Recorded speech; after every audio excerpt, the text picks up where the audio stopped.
এইমাত্র দিক পরিবর্তন করে প্রবল শক্তিশালী হচ্ছে ঘূর্ণিঝড় রেমাল, যা দ্রুত গতিতে এগিয়ে আসছে বাংলাদেশের দিকে। ইতিমধ্যে ঘূর্ণিঝড়ের প্রভাব উপকূলে পড়তে শুরু করেছে। আবহাওয়াবিদদের ধারণা, এই ঘূর্ণিঝড় রবিবার রাতেই বাংলাদেশের পটুয়াখালী ও পশ্চিমবঙ্গের দীঘার নিকটবর্তী স্থান দিয়ে ঘন্টায় 150 কিলোমিটার গতিবেগে এটি স্থলভাগে আঘাত হানতে পারে। মুহূর্তেই লন্ডভন্ড হয়ে যেতে পারে দুই বাংলার উপকূল। এর জেরে ব্যাপক ক্ষয়ক্ষতির আশঙ্কা। এছাড়া এই মাত্র কোন কোন জেলাগুলোতে সতর্কতা জারি করল আবহাওয়া দপ্তর, সম্পূর্ণ বিস্তারিত জানিয়ে দিব এই খবরে। বিস্তারিত জানতে হলে খবরটি অবশ্যই শেষ পর্যন্ত দেখতে থাকুন। ঘূর্ণিঝড় যতই উপকূলের দিকে এগিয়ে আসছে, ততই বঙ্গোপসাগরে ঢেউয়ের গতিবেগ বাড়ছে।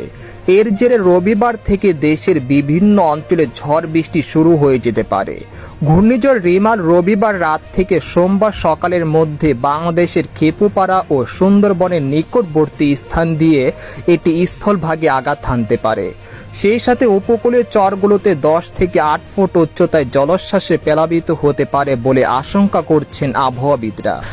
এদিকে আবহাওয়ার বিশেষ বুলেটিনে জানানো হয়েছে, বর্তমানে গভীর নিম্নচাপটি ঘূর্ণিঝড়ের রূপ নিয়েছে। ঘূর্ণিঝড়ের কেন্দ্রে 50 কিলোমিটার ব্যাসার্ধের মধ্যে বাতাসের একটানা গতিবেগ ঘন্টায় 65 কিলোমিটার, যা দমকা হাওয়া আকারে 80 কিলোমিটার পর্যন্ত বৃদ্ধি পাচ্ছে।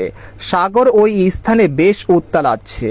এটি ধীরে ধীরে দেশের উপকূলের দিকে অগ্রসর হচ্ছে, আর সমুদ্র বেশ উত্তাল হতে শুরু করেছে। এর প্রভাবে দেশের উপকূলে আজ রাত থেকে বৃষ্টিপাত শুরু হতে পারে।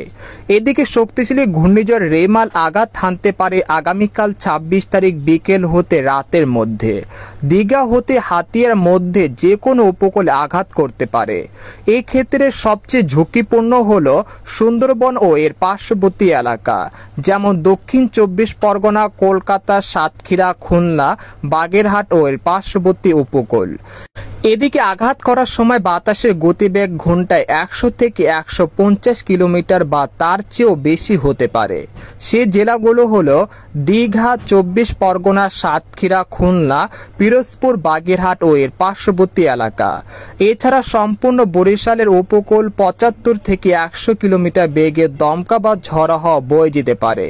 সেই সাথে দেশের উপকূল সহ খুলনা, রাজশাহী, রংপুর, বরিশাল, ময়মনসিংহ, সিলেট ও ঢাকা বিভাগের সকল জেলায় দিনের যে কোনো সময় ভারী থেকে অতি ভারী বর্ষণ, প্রায় 200 থেকে 500 মিলিমিটার পর্যন্ত বৃষ্টিপাত হতে পারে, যা প্রবল দমকা হাওয়া সহ।